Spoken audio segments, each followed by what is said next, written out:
നേപ്പാളിൽ രാജഭരണം പുനഃസ്ഥാപിക്കണമെന്നാവശ്യപ്പെട്ട് പ്രതിഷേധിച്ച നൂറുകണക്കിന് ആളുകൾ അറസ്റ്റിലായി. രാജഭരണത്തെ അനുകൂലിക്കുന്ന സംഘടന ചീഫ് കോർഡിനേറ്റർ നവരാജ് സുബേദിയെ വീട്ടുതടങ്കലിലാക്കി. കാഠ്മണ്ഡു വെസ്റ്റ് മേഖലയിൽ ഏർപ്പെടുത്തിയ കർഫ്യൂ ഇന്ന് പിൻവലിച്ചു. 2008 അവസാനിച്ച രാജഭരണം പുനഃസ്ഥാപിക്കണമെന്നാവശ്യപ്പെട്ടായിരുന്നു പ്രതിഷേധം.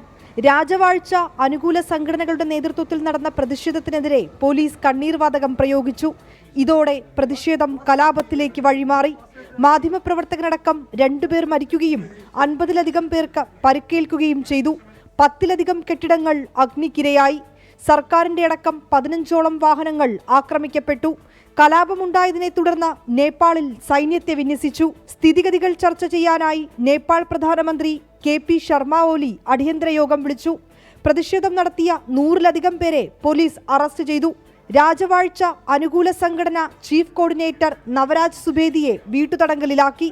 സ്ഥിതി നിയന്ത്രണ വിധേയമായതോടെ കാഠ്മണ്ഡുവിൽ ഏർപ്പെടുത്തിയിരുന്ന കർഫ്യൂ സർക്കാർ പിൻവലിച്ചു. 24 ഡൽഹി.